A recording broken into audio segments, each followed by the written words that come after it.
The worth of a civilization can be judged by the position that has been given to women in the society. One of several factors that justifies the greatness of India's ancient culture is the honorable place granted to women. According to the ancient Hindu scriptures, no religious rite can be performed by a man without the participation of his wife.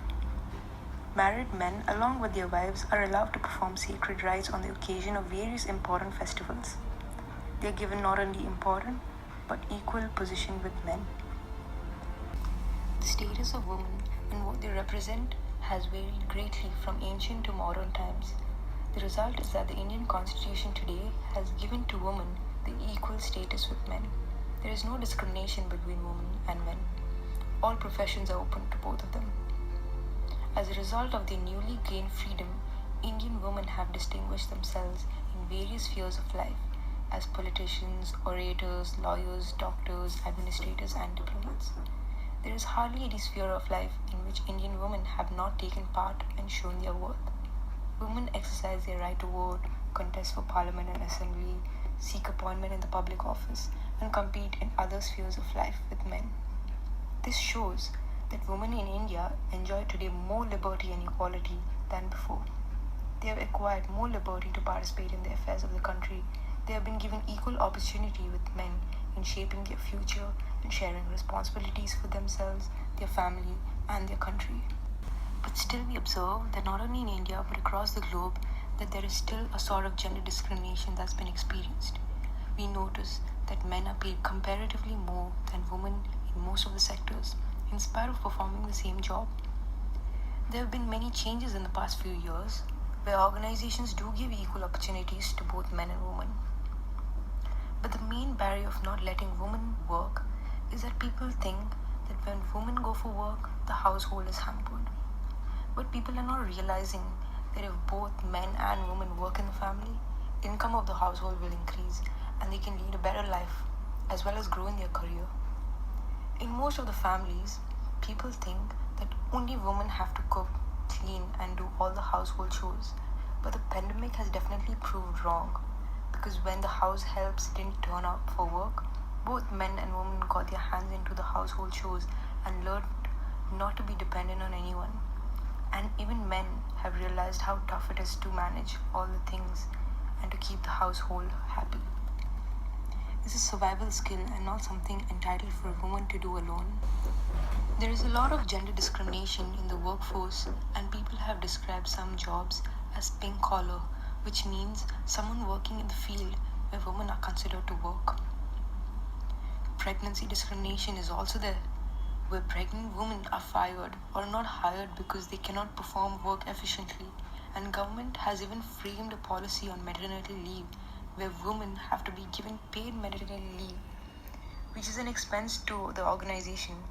And stating this reason, many organizations don't even hire pregnant women.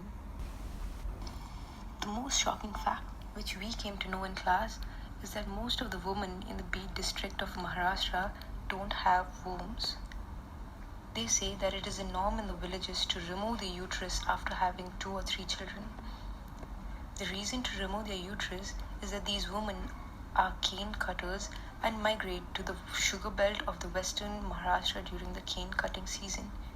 And contractors consider a couple as one unit and pays them around 500 rupees per day. And if the husband or wife takes a break, they should pay a fine of 500 rupees per day. These women remove their uterus so that they won't have periods anymore, and there is no question of taking a break. These people rely on their income earned and can't even afford to lose a single rupee. Policies set up by the government to provide maternity benefit for the working women. The Maternity Benefit Act 2017 has increased the duration of maternity leave from 12 weeks to 26 weeks for the 2 surviving children. In cases where a woman has more than 2 children, the leave is limited to 12 weeks only. Every establishment with 50 or more employees is required to provide cricket facility within a prescribed distance, which the woman employee can visit 4 times during the day, including the regular rest interval. Depending on the nature of work and her employer's consent, a new mother can now choose to work from home. Employers must not employ a pregnant woman employee to do any work of the arduous nature or work that involves a long-standing hours.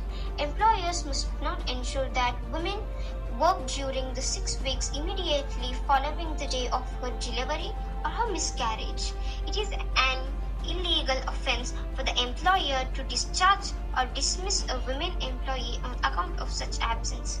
Miscellaneous Protection Act 1955 that grants 12 weeks of maternity benefits and the Factory Act 1948 that grants 12 weeks of maternity leave with full wages. Maternal leave policy. Many companies have started the maternal leave policy, and recently Zomato became the first in the country to paid paternity leave. Serena Williams, who won the major tournament while she was in her 3rd month of pregnancy, highlighting that women do not need any special treatment. There have been a steady transformation in the status of the women in comparison to the earlier periods. Thus, they have occupied a dignified position in family and society. However, ending crimes against women is still a challenge. We can prevent ills by ensuring the women autonomy, also increased participation and decision-making power in the family and public life both.